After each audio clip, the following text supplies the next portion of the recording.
Hello नमस्कार दोस्तों, मैं अनुज अर्जुन अपने YouTube चैनल पर आपका स्वागत करता हूं। यदि आप मेरे YouTube चैनल पर नए हैं तो मेरे चैनल को सब्सक्राइब कर दीजिए और बेल आइकन को प्रेस कर दीजिए ताकि मेरी वीडियो की नोटिफिकेशन आपको मिलती रहे। तो दोस्तों, ये हमारा पार्ट्स ऑफ स्पीच का 7वां वीडियो है और इस वीडियो में मैं आपको कंजक्शन पढ़ाने वाला हूँ। दोस्तों, इस वीडियो को शुरू से अंत तक जरूर देखें। तो चलिए दोस्तों, शुरू करते हैं।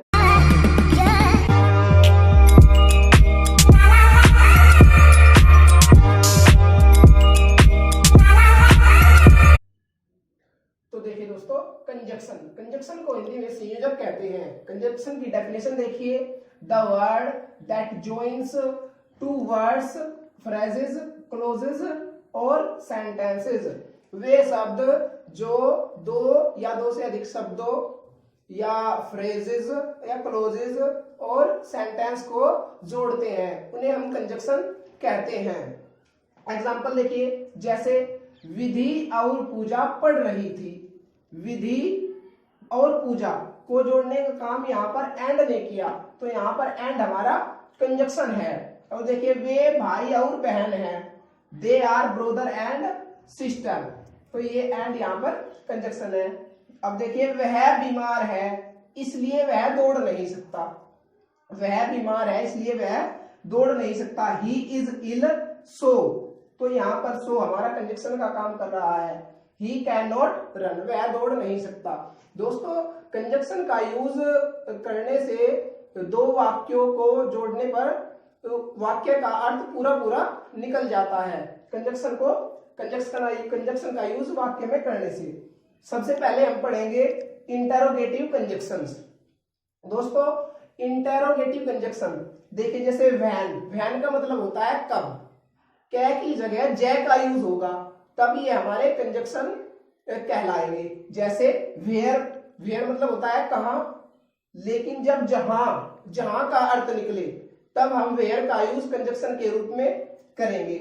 हु का यूज होगा जो और जिसने के अर्थ में। हुम का यूज होगा जिसे के अर्थ में। दैट और विच, दैट का यूज की और जो दोनों के अर्थ में होता है। विच का यूज केवल जो के लिए होता है। हुज का प्रयोग जिसका और जिसकी के अर्थ में होगा। हाउ का प्रयोग जिससे या जिस प्रकार के अर्थ में। कब कैसे किस कंडीशन में करेंगे। वैन का प्रयोग जब समय का बोध हो तब हम वैन का प्रयोग करते हैं। वेयर जब स्थान का बोध हो। हु जो सजीव वस्तु, सजीव व्यक्ति का बोध हो। हुम जिसे, ये भी व्यक्ति के लिए ही प्रयोग किया जाता है। अब देखिए, दैट और विच का प्रयोग निर्जीव वस्तुओं के लिए जो के अर्थ में होता है। दैट का यूज हम जो मतलब सजीव वस्तु के लिए भी कर सकते हैं और व्यक्ति के लिए भी हम दैट का यूज करते हैं। अब देखिए, एग्जाम्पल देख लेते हैं कुछ। यह निश्चित है कि राम एक अच्छा लड़का है। This is certain that Ram is a good boy. That Ram is a good boy, तो यहाँ पर दैट ने दो वाक्यों को जोड़ने का काम किया है। यह सत्य है कि सूर्य गर्म होता है। यह सत्य है, this is true that the sun is hot. अब देखिए, यह वही भिखारी है जो कल यहां नाच रहा था। This is the bagger who का प्रयोग यहाँ पर बैगर के लिए हुआ है जो एक सजीव है, living. This is the bagger who was dancing here yesterday. अब देखिए, यह वही लड़का है। दिस इज द बॉय जिसने कल मेरी सहायता की। हु हेल्प्ड मी यस्टरडे, जिसने। जय की जगह आप क्या लगाकर देखिए तो क्या निकलता है, मतलब किसने और किसने क्या होती है, हु हेल्प्ड मी यस्टरडे। क्या यह वही आदमी है जिसे मैं जानता हूं। जय की जगह लगाकर देखिए क्या, किसे, और किसे की होती है, हुम। क्या यह वही आदमी है। इज दिस द मैन हुम, जिसे आई नो, मैं जानता हूं। तो यहां पर हुम हमारा कंजक्शन है।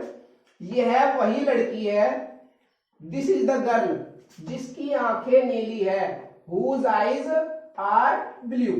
हुज, हुज, हुज मतलब जिसकी, क्या लगा कर देखिए किसकी, और किसकी क्या होती है हुज।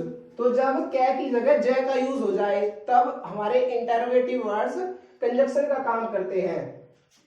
क्या यह वही घड़ी है जो कल खो गई थी? Is this the watch, is this the watch which, जो। अब देखिए यहां पर विच का यूज निर्जीव वस्तु के लिए हुआ है, नॉन लिविंग थिंग, घड़ी। जो कल खो गई थी, ये हमारी पैसिव है, जो कल खो गई थी। Which was lost yesterday. मुझे वह समय बताओ जब वह पढ़ता है। Tell me the time when, when he studies, वह पढ़ता है, ही स्टडीज। यह वही कारण है, तो वही के लिए हम दा लिखते हैं। दिस इज द रीजन, यह वही कारण है जिससे, जिससे, तो जिससे के लिए जब रीजन का बोध हो तो वहां पर हम जिससे के लिए वाई का यूज करते हैं। जिससे पिताजी ने तुम्हें डांटा, वाई फादर, और यहां पर आएगा स्कोल्डेड, स्कोल्डेड यू, पिताजी ने तुम्हें डांटा, past indefinite, why father scolded you. जो ये इंटरोगेटिव वर्ड है, ये वाक्यों को केवल जोड़ने का कार्य करते हैं। इनके बाद जो वाक्य होगा उसी रूल के हिसाब से बन जाएगा। यह वही तरीका है, दिस इज द वे, जिससे वह पास हुआ। किस तरह से या जिस प्रकार आ जाए, तो यहां पर हम हाउ का यूज करते हैं इस कंडीशन में। दिस इज द वे, यह वही तरीका है जिससे या जिस प्रकार वह पास हुआ, हाउ ही पास्ड। अब देखिए जब वह यहां आया तब मैं पढ़ रहा था। वैन, जब के लिए when, when he came here I was reading, मैं पढ़ रहा था। तो दोस्तों जरूरी नहीं है कि हमारे कंजक्शन वाक्यों के बीच में ही आएंगे, वो शुरू में भी हो सकते हैं। जैसे यहाँ पर वैन का यूज हुआ है, वैन ही केम हियर, जब वह यहाँ आया, आई वाज रीडिंग, मैं पढ़ रहा था। इस वाक्य को हम ऐसे भी बोल सकते हैं, I was reading when he came here. अब दोस्तों हम इन कंजक्शन का यूज देखेंगे, as, since, because, so, but, yet, still, while, till, until, unless. सबसे पहले देखते हैं, और देन सबसे पहले देखते हैं एज।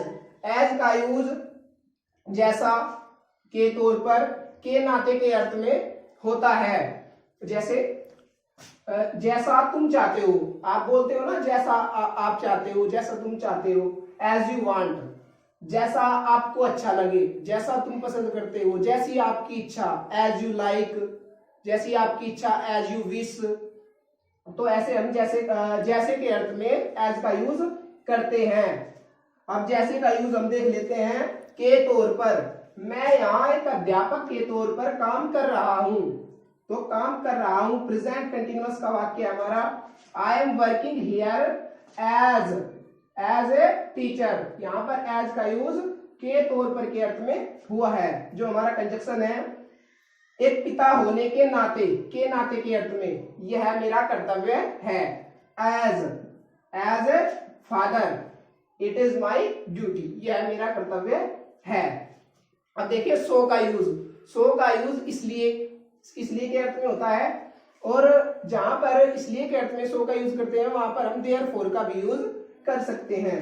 वह बीमार है इसलिए वह अनुपस्थित है, वह बीमार है, he is ill so he is absent. यहां पर हम सो की जगह देयरफॉर का भी यूज कर सकते हैं। उसने परिश्रम नहीं किया इसलिए वह फेल हो गया।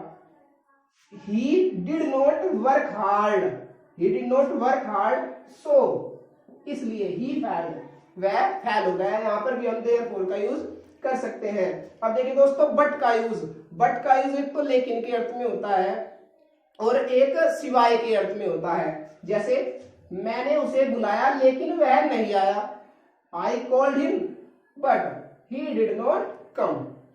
अब देखिए सिवाय के अर्थ में, राम के सिवाय वहां सभी आए, मतलब सभी आए केवल राम को छोड़कर। Everybody came there but Ram, but के स्थान पर हम एक्सेप्ट का भी यूज। अब देखिए सिंस, फॉर, एज और बिकॉज का यूज, इनका यूज हम चूंकि और क्योंकि के अर्थ में करते हैं, लेकिन थोड़ा सा डिफरेंस है इनमें। वो डिफरेंस क्या है कि बिकॉज, एज और फॉर, इन दोनों का यूज, फॉर और एज का यूज तो हम कहीं भी कर सकते हैं, बीच में भी वाक्यों के और शुरुआत में भी, लेकिन बिकॉज का यूज हमेशा वाक्यों के बीच में होता है और सिंस का यूज हमेशा स्टार्टिंग में, बिगिनिंग में होता है। जैसे देखिए, क्योंकि तुम लेट आए हो मैं तुमसे, इसलिए मैं तुमसे नाराज हूं, इसलिए मैं तुमसे नाराज हूं। सिंस यू आर लेट, क्योंकि तुम लेट हो, so I am angry with you, मैं तुमसे नाराज हूं। उसने खाना नहीं खाया क्योंकि वह बीमार था, he did not eat meal because, यहां पर हम फॉर, एज तीनों में से कोई सा भी यूज कर सकते हैं। बिकॉज ही वॉज इल, क्योंकि वह बीमार था। अब देखिए एल्स और अदरवाइज, एल्स और अदरवाइज का यूज वरना और अन्यथा की सेंस में होता है, इनके अर्थ में होता है। जैसे एग्जांपल देखिए, ध्यान से पढ़ो अन्यथा तुम फेल हो जाओगे, study carefully otherwise you will fail. यहां पर हम अदरवाइज की जगह एल्स का भी प्रयोग कर सकते हैं, कोई से का भी आप प्रयोग कर सकते हैं, दोनों ठीक है। अगला देखिए, जल्दी चलो वरना पापा हमें डांटेंगे, मेक हेस्ट, जल्दी चलो, हरी अप भी कह सकते हैं, मेक हेस्ट एल्स, या अदरवाइज लिखिए एल्स, पापा विल स्कोल्ड अस, पापा विल स्कोल्ड अस, पापा हमें डांटेंगे, दोनों में से किसी का भी आप यूज कर सकते हैं। अब देखिए येट और स्टिल, येट और स्टिल का यूज फिर भी के अर्थ में होता है, फिर भी के सेंस में। जैसे वह गरीब है फिर भी वह खुश है, he is poor still, still या येट दोनों में से कोई सा भी आप लगा सकते हैं, फिर भी ही इज हैप्पी, वह खुश है। माताजी नाराज थी फिर भी उन्होंने कुछ नहीं कहा, mother was angry yet she said nothing, yet और स्टिल दोनों में से कोई सा भी आप फिर भी के लिए यूज कर सकते हैं। अब देखिए व्हाइल का यूज, व्हाइल का यूज हम कहां पर करते हैं, जैसे पढ़ते हुए या पढ़ते पढ़ते, सोते हुए, चलते हुए, इस तरह के सेंस में हम व्हाइल का यूज करते हैं। और व्हाइल का यूज जहां पर करेंगे उसके तुरंत बाद वर्ब की फर्स्ट फॉर्म में आईएनजी आएगी। जैसे पढ़ते पढ़ते वह सो गया, तो व्हाइल रीडिंग, पढ़ने की रीड, रीडिंग, व्हाइल रीडिंग वह सो गया, ही स्लेप्ट। गाते हुए या गाते गाते वह रोने लगी, व्हाइल सिंगिंग वह रोने लगी, सी बिगन टू वीप। अब देखिए as far as, as far as का यूज जहां तक के अर्थ में होता है। जैसे जहां तक मैं जानता हूं वह ईमानदार है, as far as I know he is honest, as far as I know he is honest, जहां तक मैं देख सकता हूं, जहां तक मैं देख सकता हूं वहां कोई नहीं है, as far as I can see nobody is there. तो ऐसे जहां तक के अर्थ में एज फार एज का हम यूज करते हैं। अब देखिए टिल, टिल का यूज हम जब तक के अर्थ में करते हैं। जैसे जब तक मैं आऊं यही इंतजार करो, जब तक मैं आऊं यही इंतजार करो, वेट हियर टिल आई कम।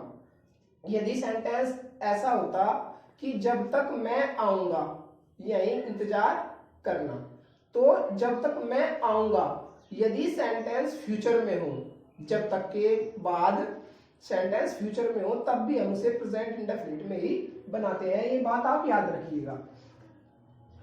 वह नहीं आ सकती जब तक उसकी माँ वापस आती है, या हम सेंटेंस को ऐसे भी बोल सकते हैं, अपनी माँ के आने तक वह नहीं आ सकती, वह नहीं आ सकती, she can not come, she can't come till, till her mother returns, जब तक उसकी माँ लौटती है। अब देखिए अंटिल, अंटिल का यूज जब तक नहीं के अर्थ में होता है, जब तक नहीं, जैसे एग्जांपल देखिए, जब तक मैं नहीं सोता यहीं रुको, until I sleep, until I sleep stay here, यहीं रुको, यहीं ठहरो। दोस्तों until एक नेगेटिव वर्ड है, तो इसके तुरंत बाद जो सेंटेंस होगा वो नेगेटिव नहीं होना चाहिए। और यहाँ पर हम टिल का भी यूज कर सकते हैं। यदि हम यहाँ पर टिल का यूज करते हैं तब हम नेगेटिव कर सकते हैं। जैसे till I do not sleep, till I do not sleep comma stay here, ऐसे भी हम बना सकते हैं। अब देखिए, जब तक आप कठिन परिश्रम नहीं करते, जब तक आप कठिन परिश्रम नहीं करते तुम पास नहीं हो सकते। अंटिल जब तक नहीं, you work hard you can't pass, until you work hard you can't pass. तो इस तरह हम यूज कर सकते हैं। अब देखिए अनलेस, अनलेस का यूज यदि नहीं के अर्थ में होता है। यदि तुम मुझे सच नहीं बताते तो मैं तुम्हें दंड दूंगा, यदि नहीं। Unless you tell me the truth I will punish you. इस सेंटेंस को हम यदि ऐसे बोले, यदि तुम मुझे सच नहीं बताओगे तो मैं तुम्हें दंड दूंगा, तो दोनों सेंटेंस फ्यूचर में हो जाए, तब भी हम अनलेस के साथ वाला वाक्य, यदि नहीं के साथ वाला वाक्य फ्यूचर इंडेफिनिट में ही बनाएंगे। अब देखिए देन, देन का यूज हम से अधिक या की अपेक्षा के अर्थ में करते हैं। अर्थात जब दो व्यक्तियों की या दो वस्तुओं की एक ही गुण के आधार पर तुलना हो, एक ही चीज को लेकर तुलना हो, वहां पर हम देन का यूज करते हैं। जैसे राहुल सोनू से अधिक लंबा है, तो यहां पर तुलना हो रही है लंबाई के आधार पर। Rahul is taller than Sonu. अब देखिए सूर्य पृथ्वी से बड़ा है, तो यहां आकार के आधार पर तुलना हुई है। The sun is bigger than the earth. अब देखिए सो दैट का यूज हम करते हैं ताकि के अर्थ में, ताकि वह स्कूल जाता है ताकि पढ़ सके। देखिए ही गोज टू स्कूल, वह स्कूल जाता है, ही गोज टू स्कूल ताकि, सो दैट पढ़ सके। यहां पर हमारा सब्जेक्ट है वह, तो यहां लिखेंगे हम ही में स्टडी, वह पढ़ सके, ही में स्टडी। ताकि के अधिकांश बाद जो वाक्य होता है वो में से ही, हेल्पिंग वर्ब में से ही बनता है। हेल्पिंग वर्ब में का यूज करते हैं हम। वह रसोई में गई ताकि खाना बना सके। She went into the kitchen so that, ताकि सी में मेक फूड, तो यहां सो दैट हमारा कंजक्शन की तरह यूज हो। अब देखिए, अब हम वे कंजक्शन देखेंगे जिनका यूज जोड़ों में किया जाता है। These conjunction are used in pairs, मतलब इनका यूज हम जोड़ों में करते हैं। जैसे एज का मतलब होता है उतना जितना। पहले एज का मतलब होगा उतना या इतना जितना। उतना लाल जितना खून, जैसे उतना लाल जितना खून। एज रेड एज ब्लड, वह उतना अमीर है जितना मैं, या हम ऐसे बोल सकते हैं वह मेरे जितना अमीर है। He is as rich as I, अब देखिए आइदर और, या तो या। आइदर और का मतलब होता है या तो या। सेंटेंस में यूज देखिए, जैसे या तो अपना गृह कार्य करो या सो जाओ, या तो या। आइदर डू योर होमवर्क और स्लीप। या तो उसने या उसके दोस्तों ने झूठ बोला है। इसकी सबसे इंपॉर्टेंट बात ये आपके जानने के लिए है वो जरूरी, जैसे या तो उसने या उसके दोस्तों ने, इन दोनों में जो सब्जेक्ट बाद में होगा, बाद में लिखा होगा, या तो उसने या उसके दोस्तों ने, जो बाद में लिखा होगा उसके अनुसार हेल्पिंग वर्ब का यूज होगा। जैसे आइदर ही और हिज फ्रेंड्स, हिज फ्रेंड्स, तो यहाँ पर हिज फ्रेंड्स के अकॉर्डिंग हेल्पिंग वर्ब का यूज हुआ है। हैव टोल्ड ए लाई, तो हमेशा ध्यान रखिएगा आइदर और वाले वाक्यों में और के बाद जो सब्जेक्ट होगा या के बाद उसके अनुसार हेल्पिंग वर्ब का यूज होगा। ऐसे ही नाइदर नोर में होता है। अब देखिए नाइदर नोर, नाइदर नोर का मतलब होता है न तो न या ना तो ना। न तो उधार लो, न उधार दो, उधार लो, उधार लेने की होती है बोरो। नाइदर बोरो नोर लैंड, तो नाइदर नोर का यूज हुआ न तो न तो उसके भाई ने, न तो उसका भाई न वह कल कक्षा में उपस्थित थी, तो इसमें भी बिल्कुल सेम है। आइदर और की तरह ही बाद वाले सब्जेक्ट के अनुसार हेल्पिंग वर्ब का यूज होगा। नाइदर हर ब्रोदर्स, न उसके भाई, nor she was present in the class yesterday, न वह, she was present in the class yesterday, न ही वह कक्षा में उपस्थित थी। तो हमेशा ध्यान रखिएगा कि जो सब्जेक्ट बाद में होगा उसके अकॉर्डिंग क्रिया का यूज होगा। न यहां पर क्रिया सी के अकॉर्डिंग आई है, न कि हर ब्रोदर्स के। अब देखिए एज वेल एज बिल्कुल इसका उल्टा है। एज वेल एज का मतलब होता है और भी। देखिए जैसे अक्षय और उसके मित्र भी हॉकी खेल रहे थे, तो और भी इसके लिए हम एज वेल एज का यूज करते हैं, और इसमें हमेशा पहले वाले सब्जेक्ट के अनुसार हेल्पिंग वर्ब का यूज होता है। जैसे Akshay as well as his friends was playing hockey, तो यहां पर अक्षय के अनुसार हेल्पिंग वर्ब वाज का प्रयोग हुआ है, न कि हिज फ्रेंड्स के अकॉर्डिंग। अब देखिए मैं और मेरा दोस्त भी दिल्ली जा रहा है, तो I as well as my friend am going to Delhi, तो यहाँ एम का यूज आई के अकॉर्डिंग हुआ है। तो हमेशा ध्यान रखिए जिस सेंटेंस में और भी आता है उसमें एज वेल एज का यूज करते हैं, और हमेशा हेल्पिंग वर्ब का यूज सबसे स्टार्टिंग में जो सब्जेक्ट लिखा होगा उसके अकॉर्डिंग आती है। अब देखिए एज सून एज, ज्यों ही त्यों ही। एज सून एज का यूज हम ज्यों ही और त्यों ही के अर्थ में करते हैं, या जैसे और वैसे। ज्यों ही राम ने गाना गाया त्यों ही देव नाचा। एज सून एज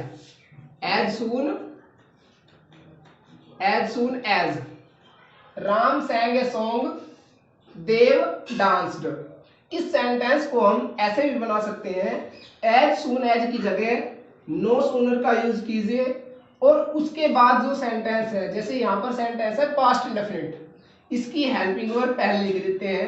यदि एज सून एज की जगह हम नो सूनर का यूज करते हैं तो उस सेंटेंस जो सेंटेंस है उसकी हेल्पिंग वर्ब पहले लिखते हैं, और वो सेंटेंस फिर हमारा अफर्मेटिव हो जाता है। नो सूनर डिड राम, यहाँ पर sang था, यहाँ पर हो गया sing, first form. Ram sing a song, फिर नो सूनर, ये कॉम्परेटिव डिग्री है हमारी, सून, सूनर, सूनेस्ट। तो फिर अगला जो वाक्य होता है उसको हम देन से जोड़ते हैं, THAN वाला देन, देव डांस्ड, और आगे का सेंटेंस बिल्कुल वैसा का वैसा ही। जैसे ही सनी आता है वैसे ही वह पढ़ता है, या ज्यों ही सनी आता है त्यों ही वह पढ़ता है। एज सून एज, जैसे ही या ज्यों ही। सनी कम्स, आता है, सनी कम्स, त्यों वैसे ही या त्यों ही की जगह हम कोमा का यूज करते हैं, वह पढ़ता है, ही रीड्स। इस सेंटेंस को ऐसे भी बना सकते हैं, जैसे नो सूनर सेंटेंस हमारा प्रेजेंट इंडेफिनिट, तो सेंटेंस की हेल्पिंग वर्ब पहले लिख लेंगे, नो सूनर डज। अब सेंटेंस हो जाएगा affirmative, no sooner does Sunny come. अब यहां से एस हट जाएगा, डज पहले आ गया, no sooner does Sunny come. अब यहां पर करेंगे अगला सेंटेंस जोड़ेंगे देन से, THAN न कि THEN, THAN वाला देन। देन और आगे का सेंटेंस बिल्कुल सेम, ही रीड्स। अब देखिए स्कार्सली, हार्डली, व्हेन। स्कार्सली या हार्डली दोनों में से दोनों को हम एक सेंटेंस भी यूज कर सकते हैं कोई से का भी, और इसके साथ व्हेन कंपल्सरी है। इसका यूज किस अर्थ में होगा? मुश्किल से ही, की या जब। मुश्किल से ही के साथ की भी आ सकता है और जब भी आ सकता है। सेंटेंस देखिए, मैं मुश्किल से ही घर पहुंचा था कि वर्षा होने लगी। आई had scarcely reached home when. यहां पर की के लिए, स्कार्सली के साथ की के लिए व्हेन का यूज हुआ है। हमेशा स्कार्सली या हार्डली के साथ की या जब के लिए व्हेन का यूज होगा। I had scarcely reached home when it began to rain. जब बारिश होने लगी। हम यहाँ पर हार्डली का भी यूज कर सकते हैं। I had hardly reached home when it began to rain. अब देखिए, मैं मुश्किल से ही 9 साल का था जब मेरी माँ मर गई। मैं मुश्किल से ही 9 साल का था। I was hardly 9 years old। 9 साल का, 9 years old। व्हेन जब के लिए, व्हेन माई मदर डाइड। यहां पर मैं स्कार्सली भी बोल सकता हूं। I was scarcely 9 years old when my mother died. दोनों ठीक है। अब देखिए बोथ एंड। बोथ एंड का यूज और दोनों के अर्थ में होता है। अजय और विजय दोनों कल स्कूल नहीं आए थे। अजय और विजय दोनों, both, Ajay and Vijay. Ajay and Vijay did not come to school yesterday. वह मूर्ख और दुष्ट दोनों है, और दुष्ट दोनों। He is both a fool and a knave. KNAVE, knave मतलब दुष्ट। अब देखिए सच एज का यूज ऐसे जो के अर्थ में होता है। ऐसे जो, जैसे ऐसे लड़कों से दूर रहो, ऐसे लड़कों से दूर रहो जो स्वार्थी हो। अवॉइड सच बॉयज, दूर रहो, अवॉइड सच बॉयज ऐसे लड़कों से जो स्वार्थी हो। एज जो से पहले जो नाउन होगा उसके अकॉर्डिंग हमारी हेल्पिंग वर्ब आएगी अगले सेंटेंस की। जो स्वार्थी हो। एज आर सेल्फिश, क्योंकि लड़के ज्यादा है तो एज आर सेल्फिश, इसलिए यहां पर आर का यूज हुआ। हमारी हेल्पिंग वर्ब भी प्लूरल हो जाती है। ऐसी लड़कियों से दूर रहो जो अपना समय बर्बाद करती है, नष्ट करती है। तो अवॉइड दूर रहो, अवॉइड सच गर्ल्स ऐसी लड़कियों से जो अपना समय बर्बाद करती है। एज जो वेस्ट देयर टाइम, यहां पर वेस्ट नहीं हुआ क्योंकि यहां पर लड़कियां ज्यादा है, तो इसलिए प्लूरल मैन वर्ब का यूज हुआ है। वेदर और का यूज की या के अर्थ में होता है। जिस सेंटेंस में या शब्द आएगा वहां पर हम की के लिए वेदर का प्रयोग करते हैं। जैसे एग्जांपल देखिए, मैं नहीं कह सकता कि यह सही है या गलत। मैं नहीं कह सकता, आई कैन नॉट से वेदर इट इज राइट और रॉन्ग। इट इज राइट, यह सही है, और रॉन्ग या गलत है। तो या आया है, इसलिए की के लिए हमने यहाँ पर वेदर कंजक्शन का यूज किया है। नेक्स्ट देखिए, मैं नहीं जानता कि तुम अपराधी हो या नहीं। आई do not know, I don't know, मैं नहीं जानता कि वेदर यू आर गिल्टी, तुम अपराधी हो, और नोट या नहीं। तो या आया है, इसलिए वेदर कंजक्शन का हमने यूज किया है। अब देखिए, not only but also. Not only but also का यूज हम करते हैं केवल ही नहीं बल्कि भी के अर्थ में। केवल ही नहीं बल्कि भी के अर्थ में, या न केवल बल्कि भी। एग्जाम्पल देखिए, वह केवल अमीर ही नहीं बल्कि दयालु भी है। तो केवल ही नहीं बल्कि भी, ही ही इज नॉट ओनली, केवल ही नहीं, नॉट ओनली केवल ही नहीं, he is not only rich but also बल्कि भी, काइंड दयालु, बल्कि दयालु भी है। He is not only rich but also kind.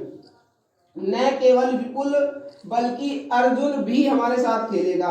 न केवल विपुल, अब की बार न केवल स्टार्टिंग में ही आ गया तो हम लिखेंगे नॉट ओनली विपुल बल्कि अर्जुन भी, बट आल्सो अर्जुन हमारे साथ खेलेगा। Will play with us, will play with us, not only Vipul but also Arjun will play with us.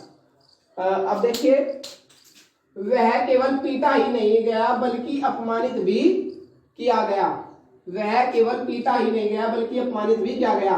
He was, ये है पैसिव, केवल पीटा ही नहीं गया तो कार्य किसी के द्वारा हुआ है तो ये है हमारी passive. He was not only beaten, he was not only beaten बल्कि अपमानित भी किया गया। बट आल्सो इंसल्टेड, जो दूसरा वाक्य होता है उसकी केवल वर्ब लिख देते हैं या एडजेक्टिव होता है वो लिख देते हैं बट आल्सो के बाद।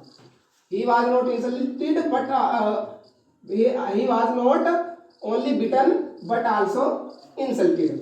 अब देखिए, आल्दो और दो का यूज येट और स्टिल के साथ, इसका यूज होगा यद्यपि फिर भी के अर्थ में। जैसे यद्यपि वह गरीब है फिर भी वह खुश है।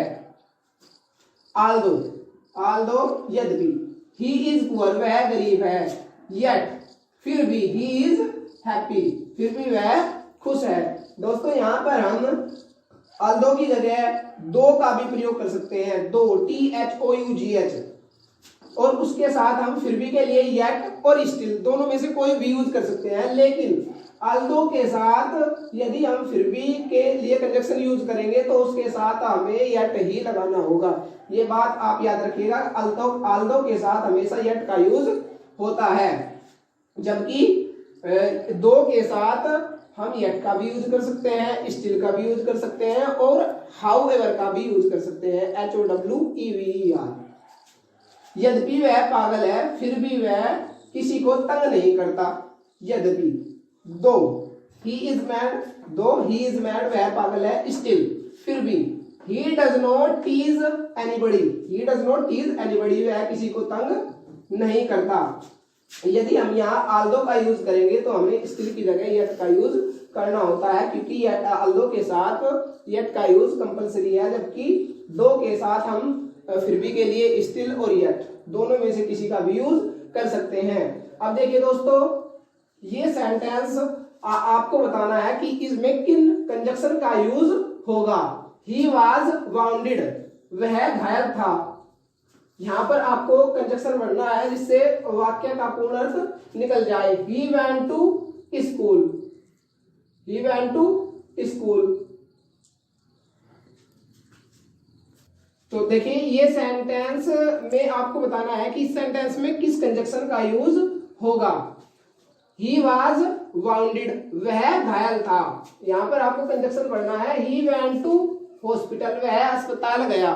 फिर आपको कंजक्शन पढ़ना है the doctor was not there, doctor वहां नहीं था, नहीं थे। तो इस सेंटेंस में आपको कंजक्शन का यूज। तो दोस्तों, आज के इस वीडियो में बस इतना ही। आई होप आपको ये वीडियो समझ आया होगा। तो इस वीडियो को लाइक जरूर करें और हमें कमेंट करके बताएं अपने सुझाव और आप के डाउट जो आपके मन में उठते हैं वो आप डाउट पूछ सकते हैं हमें।